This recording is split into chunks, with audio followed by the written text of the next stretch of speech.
Can money buy you happiness? I got a clip to play with this. Think money can buy happiness. So here's what money buys you. Money buys you freedom. And freedom is pretty damn close to happiness. Now, what you do with that freedom is up to you. An unhappy person is rich or poor. It doesn't matter. But what I will tell you is the struggle of being in survival mode is a very dusty life. Some of us have not experienced true happiness right now. I want you to think about that from the perspective of like some real old heads. They just like unbothered and unfazed by life at this point. Like they just got so much wisdom, but you know they ain't never had no damn money. I could be dead wrong, but I think happiness is a being. The money doesn't matter to your overall being. And so if you're in happiness, if that's your existence, then yeah, money can't really affect that. But I do believe money can buy you dopamine. All right, that's a clip right there. Can money buy you happiness? Go ahead and talk about it, fellas. Who wants to dive in this topic first?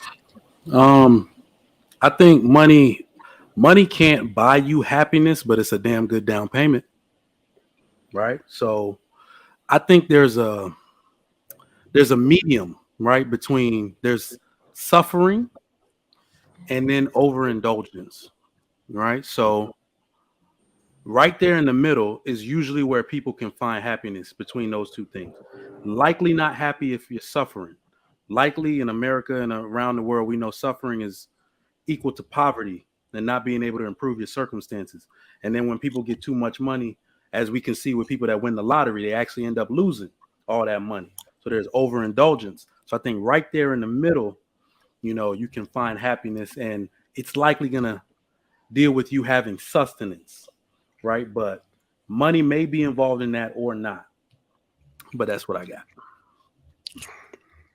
All right. Yes, money can buy happiness. Absolutely can. Now, how long that happiness is going to last? Absolutely, it's not going to last a long time. But when I buy myself a new vehicle or something that I really like, oh, I'm happy about it. You know, when gas prices went up, I was not so happy about it. So initially, yes, what money can buy that, but it's fleeting and it's not lasting. So, well, out of context, okay, go ahead. No, I want to go. Oh, fire it off. Fire it off, Mr. Lego. Out of context, I would say yes, but with context, I would say no.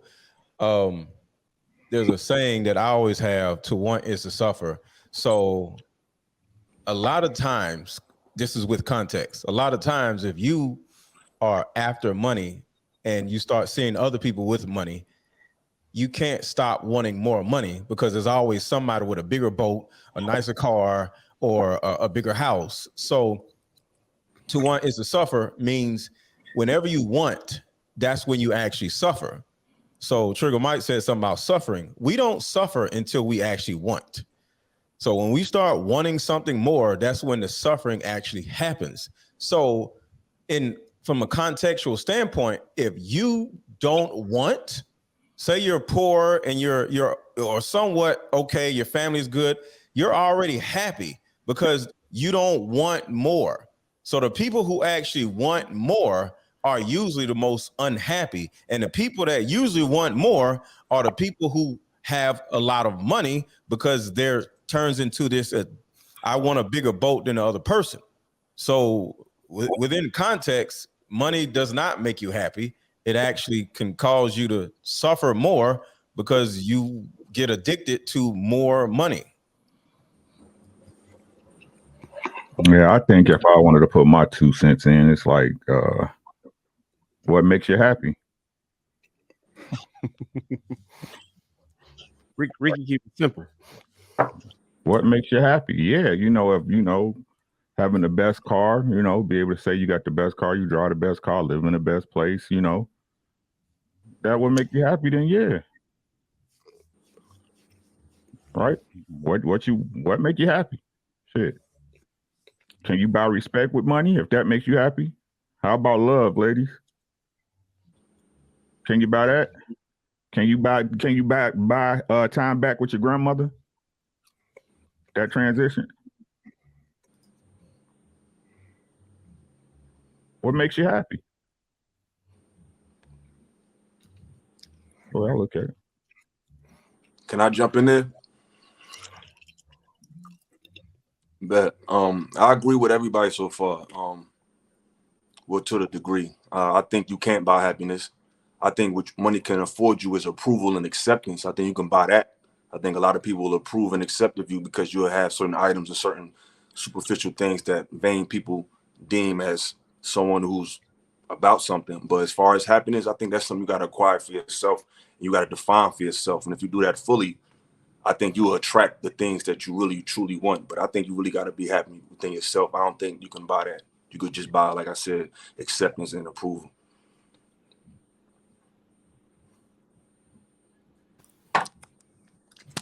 It's an interesting question because I'm thinking about what each person has said, but I think about what you all said about the things that you can buy, and most of those things that you can buy, and we say it's happiness. I would say that most of those items are depreciate, right? So I would say yes, you can buy happiness, but it's, as one person said, it's only temporary because it is conditional, and so.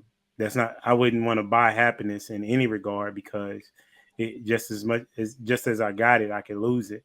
I would much rather have joy than happiness. Nice. Oh, that's why he's the doctor, y'all. That's why he's the doctor. My man, Humble Dad. Shout out to the Sigmas, Phi Beta Sigma. Listen, me and Sir Hale is lockstep with this one. I believe that you can buy happiness. Why? Because happiness is an emotion. Everybody, I think what we're mixing up is happiness and joy. Those are two different things. Remember, joy is an inner feeling. Happiness is an outer expression. And so, listening to some of the brothers, I think they're describing joy, but discussing happiness. And when you think about the 6 basic emotions, some say it's 7, others say it's 8, but there's 6 basic human emotions. There's happiness, there's sadness, there's fear, there's disgust, there's anger, and there's surprise, right? And happiness, being an emotional state, gives you the feeling of joy and satisfaction and contentment and fulfillment. And when you got money in your Bank of America checking account, if you have $50,000 in your Chase or Wells Fargo checking account right now, and you are in need of a little bit of contentment, and you want to go and get fulfilled and get a little bit of satisfaction, you could take some of those dollars of that 50,000 that you have sitting in your checking account and go purchase some things that will bring you that. See, the question isn't will money buy us happiness and let it last all day, all year, all month for the rest of our lives. Can money buy happiness? The answer is absolutely yes, especially if you know where you're shopping. So in my opinion, money can buy happiness. And in my experience, typically, and I'm not saying none of you brothers, I'm not coming at y'all, but a lot of the people that I find that they say money can't buy happiness typically don't have none. It's kind of like, the whole, beauty is only skin deep. I hear that from ugly people. That's a fact. So get some bread and then come back. I mean, I'm talking not 100,000. Get a lot of bread. And I guarantee y'all gonna be some happy motherfuckers out there doing some happy things and shit.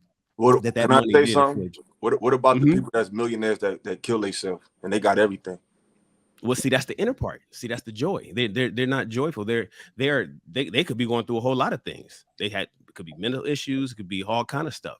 But those millionaires would not trade their wealth to be poor and say, well, now this is what I needed all my life. No, of course, that's extreme. You know what I'm saying? You don't have to be poor or millionaire. But that's no point. See, so that's so then we talk about the extreme of the rich. See, there's a lot of rich people. There's 3,300 billionaires on the planet. 3,300 with a B, not an M. Billionaires. Not too many of them are unhappy. It's a small percentage, but it's kind of like the loud minority thing. Oh, well, look at this person, or we look at an actor. Look at think about Robin Williams, who deleted himself, and we say, wow, we try to figure out what was wrong and what was going on with him to make him want to do that because he seemingly had everything he needed. Certainly wasn't money. You know what I'm saying? He was a $20 million movie actor. So what was going on? Well, then we got to start digging in. But then when you think about the grand scheme of all the actors out there, the ones that are making money, they're pretty happy. Same thing with rich people, wealthy people, not rich. I'm sorry, wealthy people. Typically, there's some happy folk out there. Yeah, it's about the want for more to me, because like I said, I think money is a huge part of happiness. But is when you start wanting more money and you start feeling this need to have more than somebody else that has money. Because when you have money, you start being around people who have money. And now you start realizing that you're broke compared to people around you. And now you want more money. I be in situations like that. Like I literally be like, damn, I'm the brokest person at the table. You know, did you just flex? My house and is it only causes you 5,000 to square suffer feet. more Mr. Lego because trying you to want flex. more money. Yeah, okay. Yeah, you Go flexing ahead. on us. He like, my house is only 5,000 square feet. I can't believe that. Wow. I only got Yeah, a and Porsche. it's this addiction, the But I don't want natural this Porsche. competition of men that causes you to suffer, because now you lose the gratitude for what you have because you're around people who got so much more money than you. That's why I say you have a boat. Now, when you put it on the dock, everybody's boat is bigger. You aren't happy anymore because now you have the smallest boat. So it just naturally, it's a serotonin issue. Somebody said dopamine earlier. I disagree. It's a serotonin thing. You want to feel at least adequate with your little boat that's in the pier. So now you feel the need to suffer more to get a bigger boat when you don't need a bigger boat.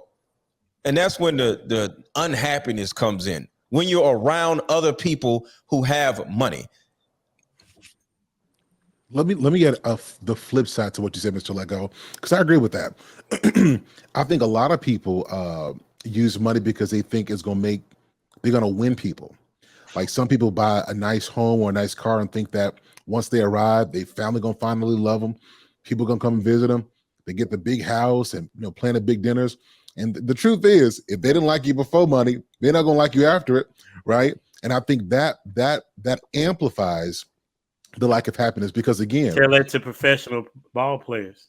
Oh yeah, well I'll talk to them in 3 years. Yeah, let's talk in 3 years. Bro. Yep, that's what I'm saying. Like it's whenever your happiness is predicated on someone else's perception of you, you're setting yourself up for failure, and that's what I'm really getting at. And whether this is trying to get the bigger boat, trying to impress someone, or trying to win people, you're trying to win someone, and that's just a recipe to mess it all up. So if you're going to do something, get you a house that you like, that you can drive, that you can afford comfortably, and be happy with that. Same thing with the car, and then let those who really rock with you celebrate with you. But anytime you start using what you have to win people in any way, that is going to show you how lonely you are, and it's going to screw up your happiness. And that boat at the pier thing, I know somebody who had that issue. And it's actually a real issue. It really makes you feel like crap having a little boat when everybody else's boat is so much bigger. And it's an issue. I can't say it's an issue for me, but it can be an issue.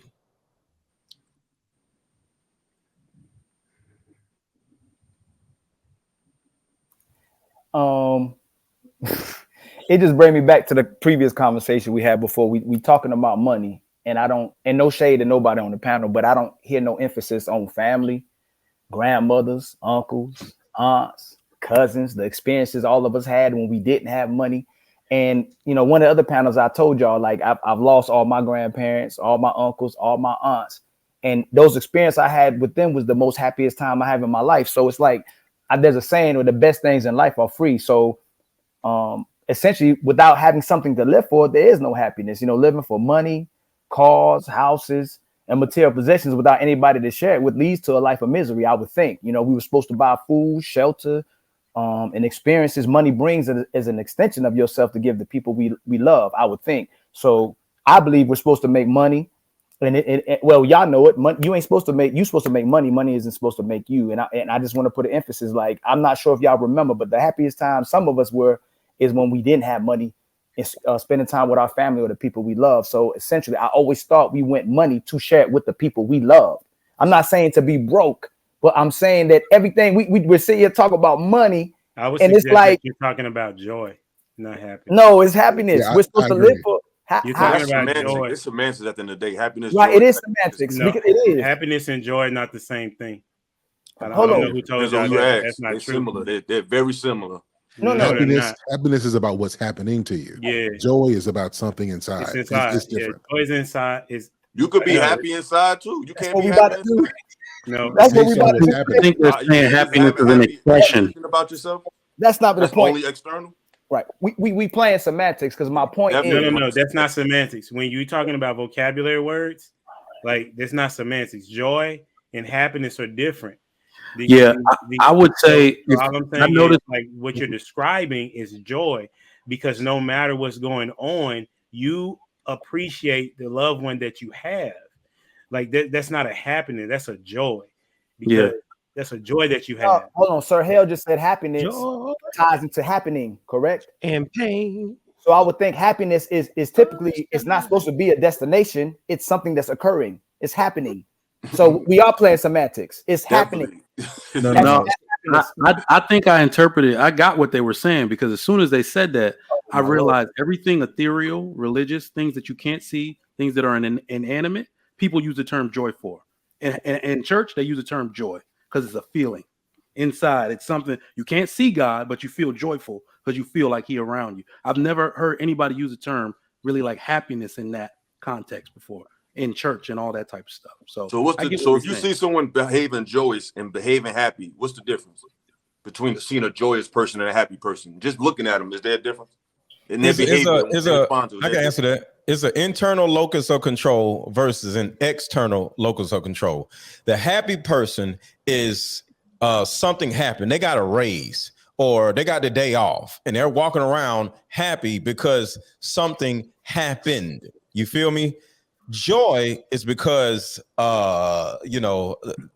they feel grateful because their 2-year-old started walking or something like that, and they're just walking around like, yo, I just love my life. So it's an internal feeling of no matter what happens around me, you can't affect my joy. But pause. Somebody is happy, it's because of something can I interject real actually quick? in their life actually just happened. Does that make sense? Yeah, I feel you, but you just said, just to piggyback on what you said happiness is based on if an event happened. Like you said, somebody got a raise. Yeah, it's an external. Hold on. And then you said joy. You said watching my son walk. That's still an event. Describe two events that you externally witnessed. One created joy, one created happiness. The thought of it. The fact that you have a child, the thought that you have a child that's inside. My child isn't walking in front of me.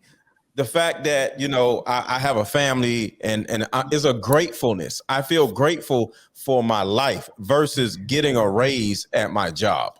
You could be happy that you just woke up this morning. You could be happy that you got breath in your body. I'm just explaining. I feel you. I'm just saying. You could be happy for just because you're alive. You can just be happy that you have the opportunity to be alive. I just don't have to accomplish nothing. Not saying you should be a bum, but I looked up the definition. Happiness is dependent on external, is dependent on circumstances. Joy is independent of independent of circumstances. Happiness is dependent on circumstances. So essentially, what happens when a baby is born, it has to be loved for it to even have any fathom of being able to be happy. External things have to happen to that. So that's what I'm saying. If we're essentially supposed to make each other happy. And then eventually you live in a state of happiness. But if you're not loved, if something around you, if your environment is in chaos, if there's no peace in your life, it is void of being happy. But the things outside of you is what adds to your happiness. They're two sides of the same coin. Yeah. All right. That's very different than semantics. So we see the difference in there. That's what we were saying before. And it's important to know this. And this is why it's important, because a lot of people interchange these things. And when they lose something, they lose it. Like if you've lost a car or home, you lose yourself. When you have joy or you lose a job, you recognize that what you said before. I've got this joy in myself to know that even if I've lost, I can win it back again. So I'm not going to lose me because I lost stuff. I got to stay me. You see what I'm saying? And it's important to know the difference between that, so you don't let what happens externally affect what's going on inside of here. And Just keep in mind, internal locus of control versus external locus of control.